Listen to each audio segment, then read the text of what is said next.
Indonesia juara Piala AFF Futsal 2024, Ketum FFI apresiasi PSSI. Indonesia menjadi juara di ajang Piala AFF Futsal 2024 dan Ketum Federasi Futsal Indonesia yakni Michael Victor berterima kasih kepada PSSI yang telah memberikan bantuan. Timnas Futsal Indonesia memastikan gelar Piala AFF Futsal 2024 pada Minggu malam. Timnas Indonesia berhasil mengalahkan Vietnam 2-0 pada partai final yang berlangsung di Terminal 21. Timnas Indonesia disanksi berat oleh FIFA. Timnas Indonesia dan juga personilnya baru saja mendapatkan sanksi dari FIFA yang cukup berat. PSSI sendiri tampak pasrah saja dan akan menaati sanksi dan hukuman denda yang telah diberikan oleh FIFA. FIFA pun mendenda Timnas Indonesia, dalam hal ini PSSI, sebesar 10.000 Swiss francs atau sekitar 179,3 juta rupiah karena telah telat ke lapangan ketika bertandang ke markas Cina. PSSI sendiri pasrah melihat Timnas Indonesia dan juga para personilnya disanksi FIFA. Mereka memandang kalau hukuman tersebut adalah sebagai sebuah pembelajaran. Comeback dari cedera Messi Likers starter bawah 20 tahan Ajax Amsterdam. Messi Likers comeback dari cedera dengan tampil sejak menit awal pada laga FC Twente melawan Ajax Amsterdam. Ia tampil solid membawa Twente menahan imbang Ajax 2-2. Likers kembali bermain usai absen di dua laga sebelumnya akibat mengalami cedera. Penampilan solid dari Messi Likers di laga melawan Ajax Amsterdam menjadi kabar baik untuk timnas Indonesia. Likers sempat dikhawatirkan tak bisa berlaga di ajang kualifikasi Piala Dunia melawan Jepang dan juga Arab Saudi akibat cedera yang diderita sebelumnya. Mo Salah tidak dipanggil timnas Mesir, Liverpool dapat keuntungan. Mohamed Salah akan absen dalam laga kualifikasi Piala Afrika di bulan ini bersama timnas Mesir, sebuah keputusan yang membawa keuntungan besar bagi kubu Liverpool. Kekhawatiran seputar kondisi lapangan di Afrika telah menjadi perhatian bagi banyak pemain. Mesir yang telah mengamankan tempat mereka di ajang Piala Afrika 2025 tidak lagi memiliki urgensi untuk memanggil Salah pada laga kali ini. Sebelum ke MU, Amorim bikin perpisahan dramatis dengan Sporting Lisbon. Ruben Amorim sudah menjalani laga terakhirnya sebagai pelatih Sporting. Dia telah pamit untuk ke Manchester United dengan menghadirkan duel dramatis melawan Braga. Braga versus Sporting berlangsung di Stadion Municipal di Braga dalam lanjutan Liga Portugal. Di dalam laga tersebut, Sporting menang comeback 4-2 usai tertinggal 2-0 terlebih dahulu. Hasil ini tentu menjadi sangat manis untuk kepergian Amorim ke Manchester United. Status Amorim menjadi manajer Manchester United mulai aktif pada tanggal 11 November kali ini. Barcelona kalah dari Real Sociedad. Barcelona menelan kekalahan kedua di ajang La Liga musim ini. Melawat ke markas Real Sociedad, Los Angeles tumbang dengan skor akhir 0-1. Satu-satunya gol di laga ini dibuat oleh Becker di babak pertama. 3 poin ini membuat Real Sociedad naik ke peringkat ke-8 klasemen dengan koleksi 18 poin. Barcelona kalah keduanya di musim kali ini sekaligus menyetop 4 kemenangan beruntun di ajang Liga. Namun posisi puncak klasemen belum tergoyahkan dengan koleksi 33 poin atau unggul 6 angka dari Real Madrid yang berada di urutan yang kedua. Tidak terima Barcelona kalah, Hansi Flick salahkan wasit dan juga VAR. Kekalahan Barcelona 0-1 dari Real Sociedad di Anoeta diwarnai oleh keputusan kontroversial dari VAR yang mengundang banyak sorotan. Manajer Barcelona Hansi Flick merasa bahwa timnya dirugikan oleh VAR ketika gol dari Robert Lewandowski di babak pertama dibatalkan karena dinilai offside. Dalam tayangan ulang, tampak bahwa garis offside terbentuk karena kesalahan indikasi sepatu Lewandowski dengan sepatu bek lawan. Bagi Flick ini adalah gol yang seharusnya sah dan dia menyatakan bahwa keputusan tersebut sangat merugikan timnya.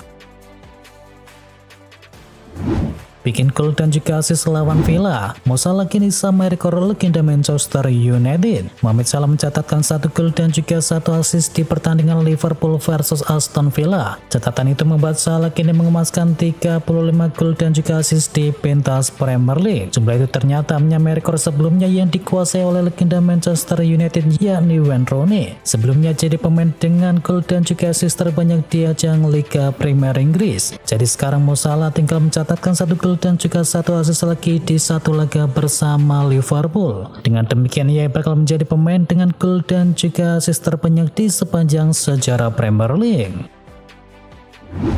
Ipswich Town akhiri puasa kemenangan 22 tahun. Ipswich Town bertandang ke Tottenham Hotspur pada Minggu malam dengan status sebagai tim underdog. Maklum, sebagai tim promosi, Ipswich Town belum pernah menang dan berada di zona degradasi selepas 10 pekan yang telah berlalu. Di laga ini Ipswich berhasil menang dengan skor akhir 1-2. Ini adalah kemenangan yang begitu dinanti oleh para pendukung Ipswich Town karena mereka sudah puasa kemenangan di Liga Inggris selama 22 tahun. Kemenangan terakhir didapat dengan skor akhir 1-0 atas Middlesbrough pada April 2002. Ini juga menjadi kemenangan tandang pertama Ipswich Town sejak mengalahkan Everton 1-0 di Februari tahun 2002.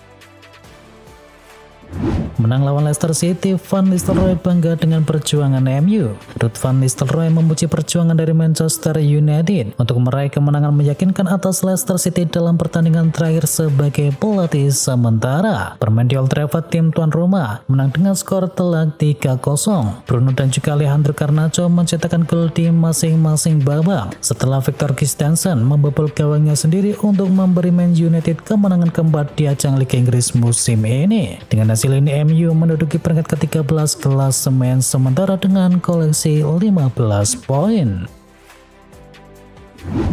Tembus kembali ke posisi 3 besar. Chelsea menjamu Arsenal di Stamford Bridge pada laga pekan ke-11 Liga Premier Inggris. Partai derby London ini tuntas dengan skor akhir 1-1. Gabriel Martinelli membuka keunggulan untuk Arsenal di menit ke-60 dan Pedro Neto mampu membalas untuk Chelsea setelah 10 menit berselang. Dengan hasil imbang ini Chelsea tetap berada di posisi ketiga klasemen dengan koleksi 19 poin dari 11 laga. Mereka memiliki poin sama dengan Arsenal yang berada di urutan yang keempat.